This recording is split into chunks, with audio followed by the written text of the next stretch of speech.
Hi, this is Brian Wicklund with Garfinkel Schwartz. I'm here at my Maitland, Florida office.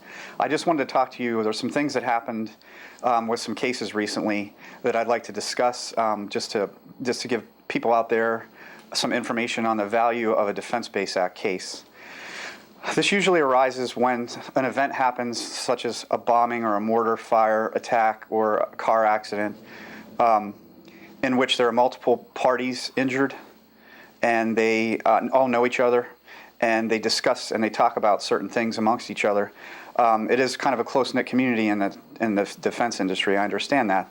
A lot of people know a lot of people, and what I've been getting a lot more recently than I've gotten, in the past, is people come to me and they say, well, my coworker just got $400,000 and blah blah blah blah blah, and someone else got $350,000, and what should I get that? What should I get? I was in the same incident, and I have PTSD just like them. Well, in this area of law, it's very different than state workers' comp cases. It's very different than personal injury cases. I know that in some areas of law, like when I used to practice other types of law, a knee injury would be a $30,000 injury in a personal injury context if you slipped and fell at the Kmart or the Walmart or something like that. There's a formula. In this area of law, there's no formula. It's a totally individual thing. And when I say that, I mean your lack of earning capacity and for your future is what you can and can't do, both physically and mentally. So the story that I usually like to give my clients, just as an example, is if I wanted to go overseas as an attorney, and just to experience it, and I got a job doing something that I'm qualified to do, and I got my legs chopped off in a bomb, and the same person was in, say, Mexico, and they got their legs chopped off while they were doing mechanics type work. Well, the injuries are the same. The treatment is the same. I get prosthetic legs, he gets prosthetic legs. Then it comes to the lack of earning capacity. Well, my claim for my lack of earning capacity would be zero. And the reason for that is because the insurance company will rightfully argue and do what's called a labor market survey on me and say that even though you don't have any legs, you can work for a large law firm, or you continue working in your firm, what you do. You can will yourself into court, and you can use your brain and your experience as a lawyer to make a lot of money. So we don't owe you a dime.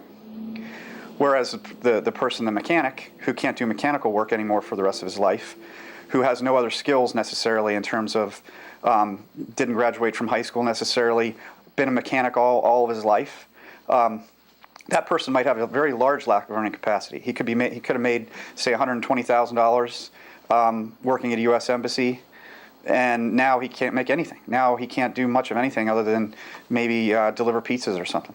So his lack of earning capacity will be very large, and his claim will be very large for the rest of his life, whereas mine would be zero. So every case is individualized. The person that got $400,000 may or may not have skills. They may live in a certain area where the insurance company cannot find them a job that pays any decent money, whereas it could be completely the opposite for somebody else. So that's just something to take note of, and to understand that it's very difficult to evaluate these claims, and the insurance company evaluates them completely the opposite way that I do. And so it's always safe, and it's always good to have an attorney on these things. If you don't hire me and you don't touch base with me, you have to find someone that knows this area of law that can help you. Even if it's in the process of the insurance companies paying you right now, at some point in time, you're going to have to value your case, and you don't want the insurance company valuing your case for you. So that's a little tidbit of advice.